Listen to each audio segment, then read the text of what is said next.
अंडा, दारू, खैनी, बीड़ी, तम्बाकू, सिगरेट, चौरेस, हॉपिंग, गांजा, भांग, हमें कुछ भी नहीं खाना, कुछ भी नहीं लेना। बस 6 महीना पूरा हुआ, दोनों भागलपुर को पाघाट दीक्षा ग्रहण करने के लिए आए। रात्रि को विश्राम किया।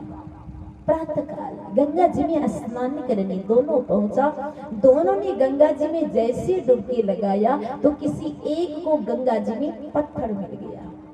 जिसको पत्थर मिला उसने बोला, अरे मेरे दोस्त, गंगा जी में मुझे गंगा राम मिल गया, मैं तो दीक्षा नहीं लूंगा। दूसरा ने कहा, कोई बात नहीं, तुझे नहीं लेना मत ले, पर मैं तो लूंगा।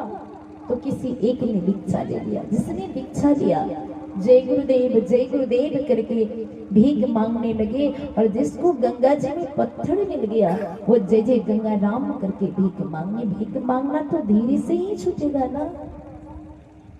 दोनों भीख मांगते मांगते के बाजार में पहुंचा। उस बाजार में एक गंगाराम नाम का धनाढ्य सेठ रहता था। जय जय गंगा राम करने वाला उसी के दरवाजे पर पहुंच गया। उनके नौकर चाकर मालिक से कहता, मालिक, बाजार में एक ऐसा भिखारी आया है जो केवल आपका सुमिरन करता और आज आपके दरवाजे में भीख मांगने आया। सेठ ने विचार किया, मेरा नाम कोई सुनना तक नहीं चाहता, कुछ कारण होता है। समाज में भी कोई ऐसे धनवान व्यक्ति होता है, पर भारी सभाओं में उसका नाम जब कोई लेते हैं तो कहते, खबरदार उसका नाम मत लेना। क्यों? क्योंकि कुछ कारण होता है। तो सेठ ने विचार किया, मेरा नाम कोई सुनना तक नहीं चाहता है, ये कौन है? मेरा सुमिरन करता, मैं इसे निर्धन नहीं, मैं इसे धनवान बना दूंगा। और उसने क्या किया, एक खरबूजा लाया। आपकी इधर नदी है, बालू बहुत है, तो खरबूजा होता है कि नहीं होता है? हमारे उधर आइए, नदी तरफ जाइएगा ना, खरबूजा मिलेंगे आपको। अभी तो थोड़ा महंगा होगा, 50 रुपया लेंगे, 25 रुपया भी मिलेंगे, और कुछ दिन के जब बाद होगा ना 10 रुपया में कोई नहीं लेते। बड़ा तरबूज 10 रुपया में भी कोई लेना नहीं चाहता। कौन खाएगा तरबूजे चारों ओर। बस वही तरबूज खरीद करके लाया, उसको थोड़ा सा काट के निकाला, उसमें हीरा मोती डाला और सटा करके भिखारी को दे दिया। बोले, भिखारी पेट भरा के खा लेना। भिखारी ने उस तरबूज को लिया, सोचने लगा, इतना बड़ा तरबूज में खा पाऊंगा, इसको मैं बेच देता हूँ, इससे जो पैसे होंगे होटल में जाकर भरपेट भात खा लूंगा। और उसने क्या किया, एक बूढ़ी माई के पास 20 रुपया में बेच दिया, होटल में गया, भरपेट भात खा लिया, फिर जय जय गंगा राम करके भीख मांगना चालू कर दिया। और इधर जो गुरु भक्त था वो सोचा, 12 बज गया है, सुबह से कुछ नहीं खाया हूँ, गुरुदेव की आज्ञा है, खीर खाड़ भोजन मिले, साकट संग न जाए, खीर पकवान भी मिल जाए तो मांसाहारी के घर में भोजन नहीं करना चाहिए। सब होटल मांसाहारी, क्या करूं, चलो भाई गर्मी का टाइम है, एक खरबूज खा लेता हूँ। और गया उसी बूढ़ी माई के पास। बोले, माई ये खरबूज का क्या दाम है? माई बोली, इस खरबूज का दाम 25 रुपया। बोले, कुछ कम करो माई। बोले, देख बेटा, 20 में खरीद के ली हो, दिन भर धूप में बैठ के बेचूंगी, 5 रुपया नाफा नहीं कमाऊंगी तो घर परिवार मेरा कैसे चलेगा, इसलिए 25 रुपया तो लगेगा। क्या था, उस भिखारी ने 25 रुपया दिया, उस तरबूज को लिया और वृक्ष की छांव पे गया। झोला से चाकू निकाला, काटा, क्या निकला, हीरा मोती निकला, झोला में डाला, थोड़ा थोड़ा खाया, अपने गांव पहुंचा। और वहां झोपड़ी था, उस झोपड़ी को तोड़ करके हीरा मोती को बेचा और वहां पर वो 2 मंजिला का बिल्डिंग बना लिया। सोचा, गुरुदेव की कृपा से इतना कुछ हुआ है तो संत महापुरुषों को बुलाकर सत्संग भंडारा अवश्य कर लेना चाहिए। साधु महात्माओं के पास गया, सत्संग का समय ले लिया, अगल बगल के सारे लोगों को आमंत्रित किया कि आप सब कोई मेरे यहाँ सत्संग भंडारा में शामिल होंगे। सोचा, मेरा भिखारी दोस्त क्यों छूटे, तो उसने बाजार की ओर गया। 6 महीने से उनके दोस्त गांव आया नहीं था। भिखारी दोस्त को भी आमंत्रित किया कि आप भी आएंगे। भिखारी दोस्त कहते, क्या खिलाओगे यार? बोले, मैं खिलाने वाला कौन होता, मेरे गुरुदेव है, वो खिलाएंगे, बस आ जाना। बोले, ठीक। अब सभी को विदित है, जब कोई गरीब व्यक्ति धनवान हो जाता है तो धनवान व्यक्तियों से उनकी दोस्ती हो जाती है। तो उसने धनाढ्य सेठ गंगाराम को भी आमंत्रित किया कि कल मेरे यहाँ सत्संग भंडारा है, सेठ जी जरूर आइएगा। बोले ठीक है। घर लौट आए, महात्मा लोग भी आकर के पहुंचे, सब कुछ की तैयारी हो गई। रात्रि को भोजन पानी करके सब विश्राम करने लगे। प्रातः काल महात्मा लोग व्यास मंच में बैठ करके कथा प्रवचन करने लगे। भक्तों की भीड़ लगी हुई थी। भोजनालय में भोजन की तैयारी हो रहा है। उनके भिखारी दोस्त आए, बोले मेरे दोस्त, ये मैं जो देख रहा हूँ झोपड़ी के जगह में महल, ये कोई स्वप्न तो नहीं? बोले ये स्वप्न नहीं है, ये सब मेरे गुरुदेव की कृपा है। बोले इतने जल्दी धनवान कैसे हो गए? सच्चे मित्र होते हैं वो कभी झूठ नहीं बोलते, और जो झूठ बोलते हैं उनकी दशा सुदेमा की भांति हो जाता है। कहते हैं ना, गुरु से झूठ मित्र से चोरी की हुई, निर्धन की हुई कोड़ी। जब सुदेमा की दरिद्रता से परेशान हो गई सुशीला, सुशीला कहती नाथ, द्वारिकाधीश के सभी सखा धनवान हो गए, एकमात्र हम निर्धन क्यों? हम रोज पाठ पूजा करते हैं, फिर भी हमें झांक तारना मुश्किल हो जाता है। पेट की भूख मिटा नहीं पाते, शरीर में अच्छे वस्त्र नहीं धारण कर पाते, झोपड़े भी हमारे फटे पुराने हो चुके हैं, पानी चूते हैं, आकाश के तारे घर के अंदर से ही दिखाई देते। ऐसा दरिद्रता हमारी जीवन में क्यों? क्या कारण, क्या वजह है, क्यों हम दरिद्र हो गए?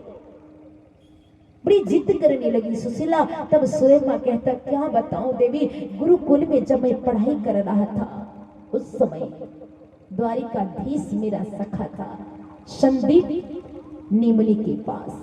गुरु माता ने हमें चना बोझ के दिया, जा लकड़ी चुनने को। लकड़ी चुनने को हम गए तो जरूर, दोनों को बांट कर खाने को बोला था, पर लकड़ी चुनते चुनते आंधी तूफान आ गई। हम दोनों अलग अलग वृक्षों के आड़ में अड़ गए। बारिश बड़ी देर से हो रही थी, रुकने का नाम नहीं ले रहा था।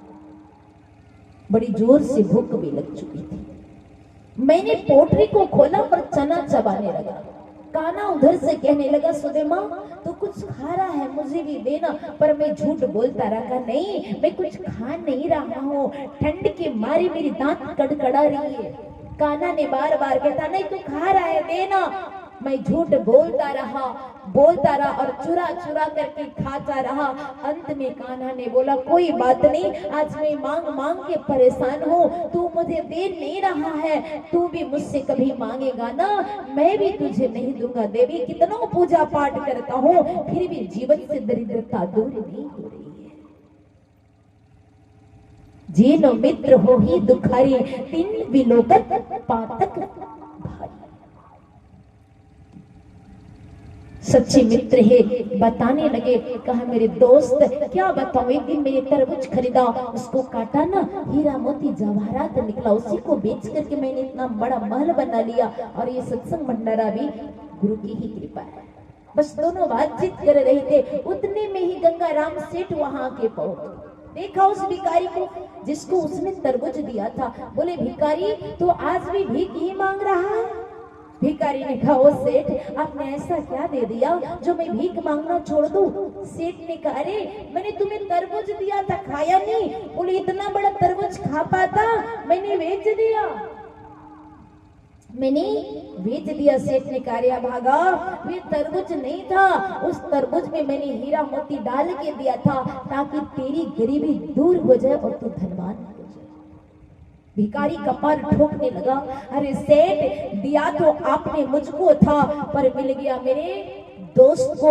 इसी पे हमारे गुरु महाराज कहते हैं, फुटल मनुष्य वाकी भाग, गुरु गम नाही नहीं। उस मानव का भाग फुटा हुआ है जो गुरु के ज्ञान से वंचित रहता। क्या कहते, पछतैबा पछतैबा रे बेईमान, गुरु के बिसरे पछतैबा, पछतैबा रे बेईमान, गुरु के बिसरे पछतैबा, पछतैबा रे बेईमान, गुरु के बिसरे पछतैबा। और जाला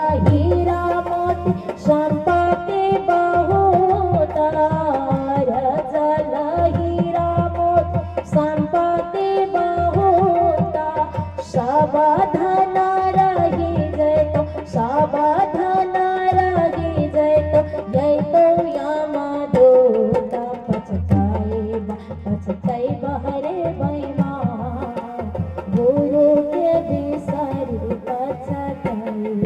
पछते बहरे बैमा गुरु के बिसरी पछते बहुत पछताओ पछतैब रे बेईमान गुरु के बिसरी पछतैब और जल हीरा मोती संपत्ति बहुत सब धन रही जेतो तो यम तो पछतैब बहुत पछताओ।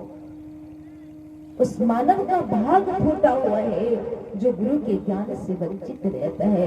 देखिए सत्संग से जुड़ा संतों के ज्ञान से जुड़ा सब कुछ उन्हें प्राप्त हो गया। इसलिए तो कहते हैं गुरुवर तेरी कृपा से सब काम हो रहा है करते सभी तुम हो मेरा नाम हो रहा है पतवार के बिना ही मेरी नाव चल रही है हैरान है जवाना मंजिल भी मिल रही है दुनिया हैरान है पर मंजिल भी मिल रही है किनकी कृपा से तो गुरु की कृपा से। तो जो सत्संग करते हैं उनका जीवन बन जाता तन मन वचन भी उनका पवित्र हो जाता है क्योंकि यह सत्संग जो है ये तीर्थराज प्रयाग है और चलता फिरता तीर्थराज प्रयाग। आप लोग तो महाकुंभ मेले में गए होंगे। कौन कौन गए थे हाथ उठाइए तो कुंभ मेला में महाकुंभ वाह जो नहीं गई वो मेरी पार्टी जो गई वो दीदी का पार्टी। जाना तो मुझे भी था। मौनी अमावस्या में मेरी भागवत कथा चल रही थी मोरंग पे और हमने गाड़ी भी किया था मेरे भक्त भी तैयार हो चुके थे। अचानक सुनने को मिला कि मौनी अमावस्या में बहुत सारे लोग मर गए। 7 दिन का टूर था हमारा। मैंने सोचा मैं जाऊंगी सब बूढ़ा बूढ़ी तैयार हुए हैं कहीं खो गए तो ढूंढते परेशान कहीं मर गए तो हमारे नेपाल के भक्त हमें छोड़ेंगे ना हमको भी मार के गाड़ देंगे और यदि मैं कोई खो गया उसको छोड़ के आ जाऊं तो यहाँ के लोग परेशान करेंगे और यदि उनको ढूंढने के चक्कर में रह जाऊंगी तो दूसरी जगह मेरी कथा थी 7-8 रोज के बाद तो फिर कथा में नहीं आ पाऊंगी तो वहां के लोग मुझे पीटेंगे। मैंने कहा भैया प्रयागराज तो जाना ही जाना है किसी भी वक्त जाके नहा के आ जाऊंगा भैया कोई फंस गया तो भारी परेशानी। दीदी बोली बहुत सारे लोग मर गए। मैंने कहा बाप रे नहीं जाना है कोई बात नहीं सत्संग रूपी प्रयागराज से बड़ा कोई प्रयागराज नहीं है। और जिसने भी प्रयाग में गया होगा स्नान करने के लिए स्नान करके यदि संतों के सानिध्य में बैठ करके सत्संग सुना होगा संत महापुरुषों को कुछ दान पुण्य करके लौटा तो पुण्य जरूर कमा के आया। केवल नहाया मेला घूमा बस आ गया तब कोनो लाभ नहीं। और पर सत्संग रूपी जो प्रयागराज है ये चलता फिरता तीर्थराज प्रयाग है। इस प्रयागराज में यदि हम नहाते हैं ना तो हमारा तन मन वचन पवित्र हो जाता है कि भरा सत्संग की दरिया नहा लो जिसकी दिल चाहे जिगर का दाग पातक को छुड़ा लो जिसकी दिल चाहे। ये सत्संग भरा हुआ अमृत की भंडार है। ये सत्संग सुधा को पाने के लिए तो